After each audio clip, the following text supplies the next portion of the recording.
Hello survivors and welcome to another Walking Dead Road to Survival video, and in this video I'm going to be going over my experience of the Blitz War, or the Bleed Blitz War, that happened at the weekend. Obviously it was a 24-hour war and it introduced some new towers, introduced a new map, there was new missions, lots of different things, so we're going to go over all of it. Basically how I feel about each thing, as it is in a sort of testing period, maybe time to change some certain aspects of it, because I do think there needs to be some maybe additions or improvements to what we already have. So first up, the missions. We did get some missions early on during the week where you got war cans. This was basically just a preface to the Total War missions and the Total War event, doing air quotes here, as it is just going to be a promotional thing to push people to do war a bit more, so they've got war cans that actually hit a lot more often, just because they want to test this out in a wider area. They did it in beta, probably didn't get a lot of tests, probably maybe just fixed a couple of bugs or issues there. I didn't see too many bugs or issues when it went live, so I guess the beta testing was enough. But they wanted to test the feature on a grand scale, and to do that they obviously need to give people war cans and to reward you for doing so. And this is the first sort of hit of it. We do get these Total War missions as well, where we have to win war battles. I think it's up to 550. You get a lot of rewards here. You get a lot of armory tokens. I think it's like 130,000 armory tokens for if you win 550 battles. You get all of the rewards here and below, which is absolutely fantastic. There's a lot of Bernadettes in here as well, so there's lots of XP, lots of other trainers as well. But the armory tokens is something that stuck out as something that was very, very useful. And the Total War 2 obviously is now your faction winning wars that you are participating in. I believe if you are also a reserve, this counts, but don't quote me on that. I believe it is the case though, and you have to get 100. This may be difficult for some people, just because obviously wars are top heavy on the winning.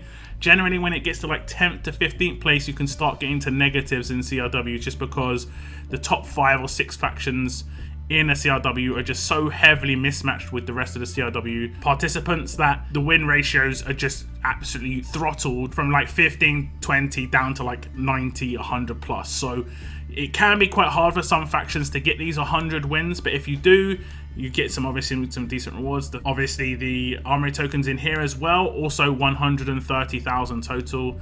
And then the Total War 3, I'm not actually sure what this is about. It's slightly ahead of my war wins by a very small amount. I'm not sure if it includes towers or what it's including, but it seems to be around the same as war wins. So you should get this a lot quicker. Obviously you only need 250.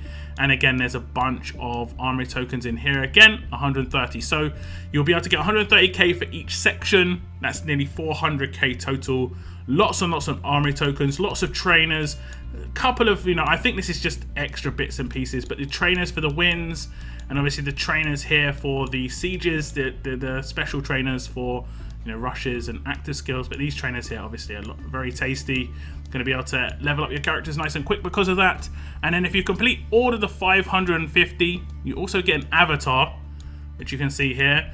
It is represented by this character, but if you equip this character as your avatar, you will see this zombie on the left-hand corner, like left-hand side, as your avatar in game. So they are starting to introduce some avatars, which I don't mind too much. So I think the missions are obviously great, but this is an introduction. Don't get too used to this. You do have 36 days to do it. There are going to be 5 or 6 total wars, I believe. I think it's 6, including the Blitz War that we just had. Okay, so now just checking out the war map, I will just run some footage from my live stream. Visually, it is obviously the Sanctuary, which is home of the Saviors. So something that a lot of people will identify with. They know what this is about, why this looks this way, so on and so forth. A little bit of a bonus here, just some nice little extra fluff. They could have done any map, but to have it something that we already know is obviously great. Now I think the vehicles that have been added look quite nice too. It's quite easy to identify which one is the general, as it is the more heavily armored vehicle in the camps.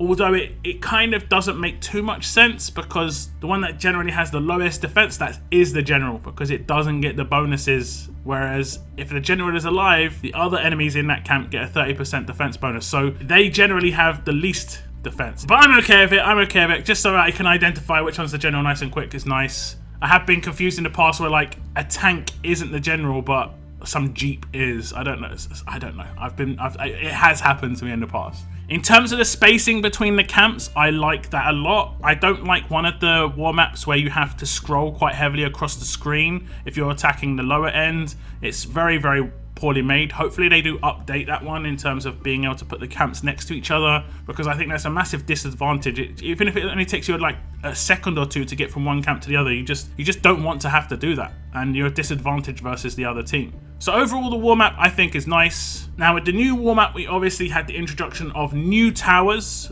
This time round it was the bleed effect, and I didn't mind the bleed effect too much. I didn't think it was too powerful. It did sort of help with running down teams, but a lot of defense teams, especially the really tanky ones, have a lot of HP anyway. I think if you had all the towers, it was 1,625 damage per turn for 3 turns. So right there, you're looking at like 5k damage, which is a lot of damage, obviously. But at the same time, a lot of teams on defense teams have heals, so they're going to be getting that back up. Or they have very quick, takedown defense teams where they're going to be taking you out, or like possibly taking you out before that bleed would even run out. So a lot of the time it was a race against time. A lot of the time, I had cleanses come in from, I think, Mercer leads, whoever would raise their active to maxed out. This is where the only benefit pretty much of it coming in, or if you're coming up against a Raulito lead. So I didn't see it too heavily influencing the outcome of the battle compared to, let's say, a percentage increase of attack on certain traits.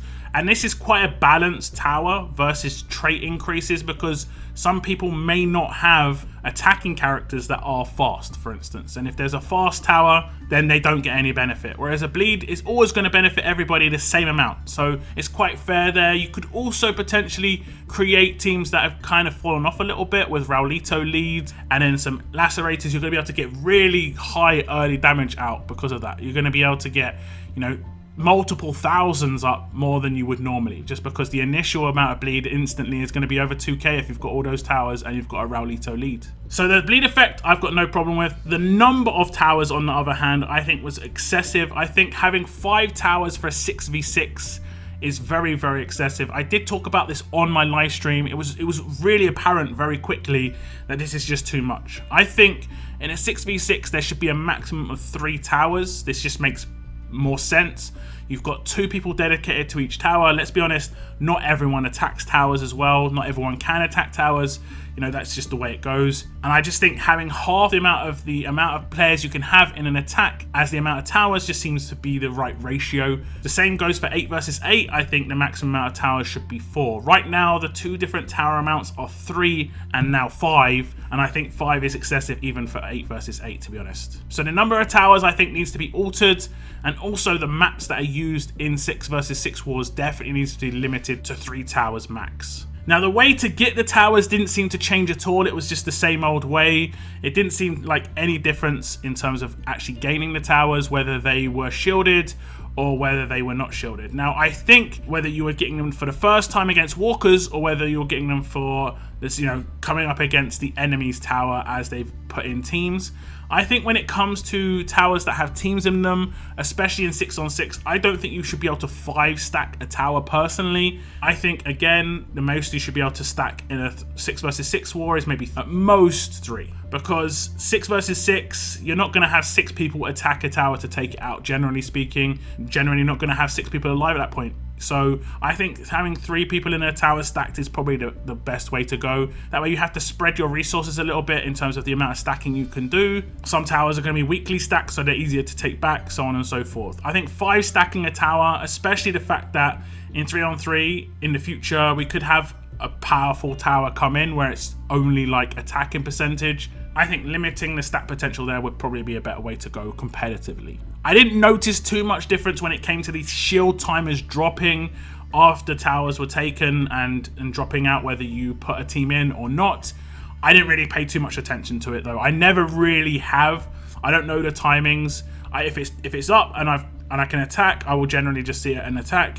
If I see that it's dropped and there's someone team in there, I will try and attack. That's just generally how it goes. I'm mainly focused on hitting camps majority of the time. So overall, I think that the experience of the new war map was actually pretty positive. I wouldn't say there was any real negatives. Like the new introduction of the new map or the way it visually looked or the new towers, I didn't have a negative experience because of it. But I definitely think it can be improved on what was introduced. Limiting the towers, like I said, to 3 in 6 versus 6, 4 in 8 versus 8. definitely the main thing that I think needs to be changed. And it would also be cool if there was different towers every now and again. For instance, there was towers that was just like defended by bandits rather than it being walkers every single time. You know, you could have 3 waves of 5 character bandits that had just taken over the camp. I don't think RNG would be good there, just because I know people would like to attack walkers with Abraham, but it could be like this war, it's going to be bandit defending towers, so there we have to be a different strategy in actually taking the towers. People are using the same tower taking strategy since the 5-star era, and I think having some sort of variation there would be kind of cool. So I think something definitely needs to happen there.